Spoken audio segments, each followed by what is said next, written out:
मैं रामनिवास शाह आचार्य श्री कल्याण राजकीय कन्या महाविद्यालय सीकर आज मैं आपको पाश्चात्य राजनीतिक विचारक प्लेटो के न्याय संबंधी अवधारणा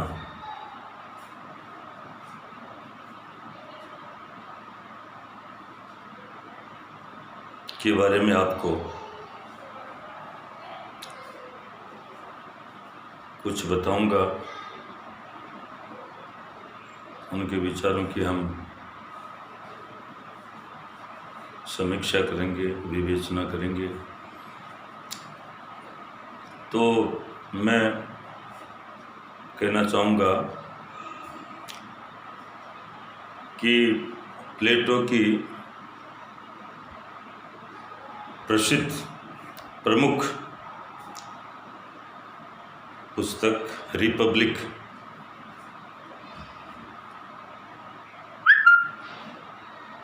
का मुख्य ध्येय न्याय की स्थापना करना था कि न्याय की स्थापना कैसे की जाए, और इसीलिए उन्होंने रिपब्लिक का उपशीर्षक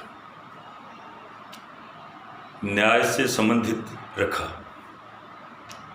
कंसर्निंग जस्टिस।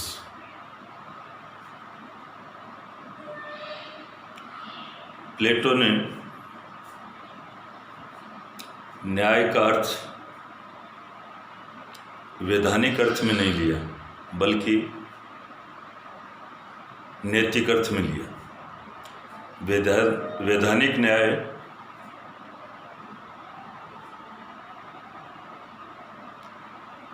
वो होता है जो एक कानून के आधार पर किसी मामले में, प्रकरण में न्यायाधीश के द्वारा दिया गया निर्णय होता है। नैतिक अर्थ में न्याय का अर्थ समाज और राज्य की आवश्यकता, समाज और राज्य की आवश्यकता और व्यक्ति की योग्यता को ध्यान में रखकर राज्य के द्वारा व्यक्तियों के कर्तव्य निर्धारित कर दिए जाते हैं,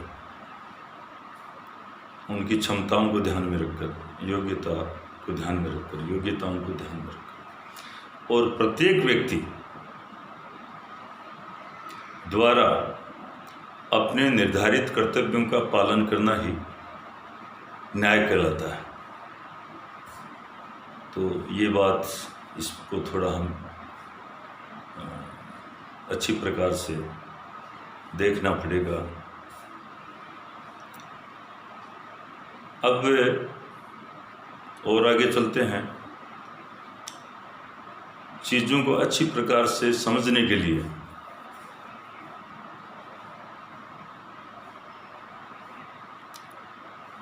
इतिहास में भी जाना पड़ता है। तो मैं कहना चाहूँगा कि प्लेटो के समय में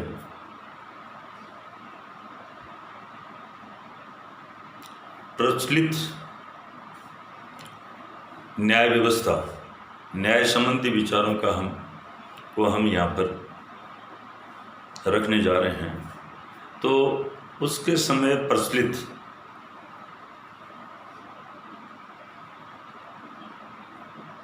तीन अवधारणाएं थी न्याय को लेकर। न्याय संबंधी तीन धारणाएं उस समय के समाज में प्रचलित थी। नंबर 1, परंपरावादी धारणा, जिसको ट्रेडिशनल थ्योरी ऑफ जस्टिस कहते हैं।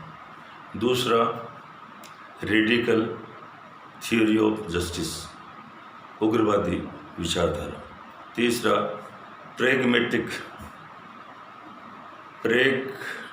प्रेगमेटिस्ट थ्योरी ऑफ जस्टिस, जिसको व्यवहारवादी या कार्य कारण विचारधारा कहा जाता है। ये 3 प्रकार की विचारधाराएं तात्कालिक समाज में प्रचलित थी। प्लेटो ने इन तीनों को अच्छी प्रकार से इनको समझने की कोशिश की, उसकी समीक्षा की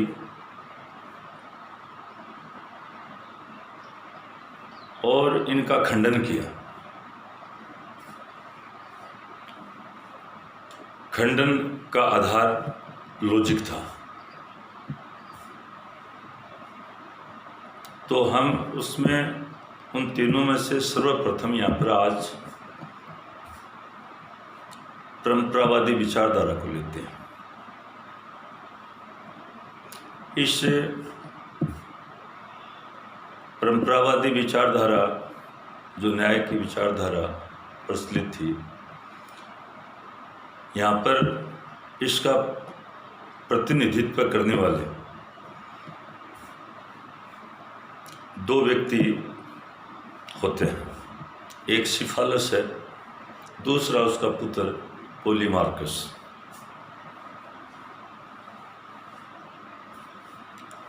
सिफालस परंपरावादी विचारधारा के अंतर्गत अपना पक्ष रखते हुए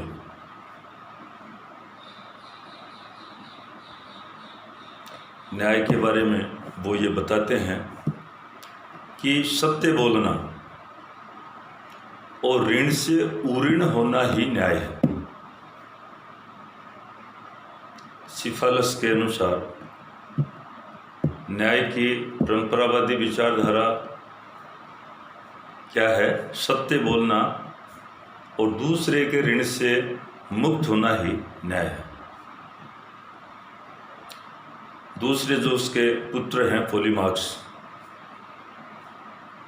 पोलीमार्कस, वो इसके बारे में उचित व्यवहार पर बल देते हैं और न्याय को एक कला के रूप में प्रस्तुत करते हैं, जिसका सीधा अर्थ ये होता है कि मित्र के प्रति श्रेष्ठ व्यवहार और शत्रु के प्रति घृणित व्यवहार करना ही न्याय है।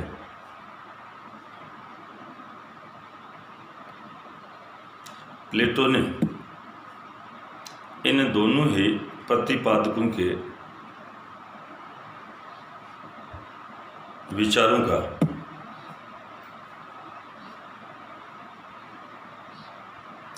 विवेचना, समीक्षा करने के बाद तर्क के आधार पर खंडन की, जिसको हम कर सकते हैं आलोचना की। तो सर्वप्रथम प्लेटो ने अपनी आलोचना में या खंडन में सबसे पहले ये कहा कि बहुत अच्छी बात है, सत्य बोलना चाहिए और जो ऋण है उससे उऋण भी होना चाहिए, पर ये सार्वदेशिक, सार्वकालिक, सार्वभौमिक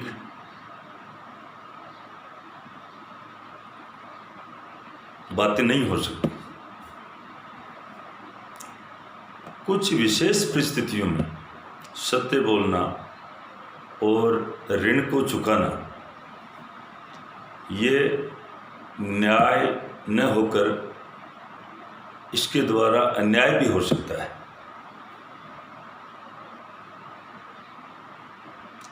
जैसे हम सत्य बोलते हुए अपने शत्रु को अपने देश के सैनिक दृष्टि से गोपनीय रहस्यों को प्रकट करना, ये न्याय न होकर इससे बहुत बड़ा अन्याय हो सकता है।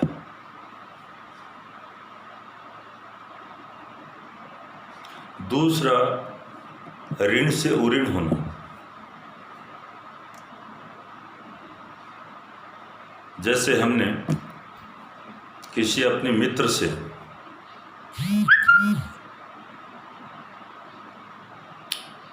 जब वो स्वस्थ था उस समय हमने उनसे अस्त्र ले लिया, कुछ समय बाद वो मानसिक रूप से स्वस्थ नहीं है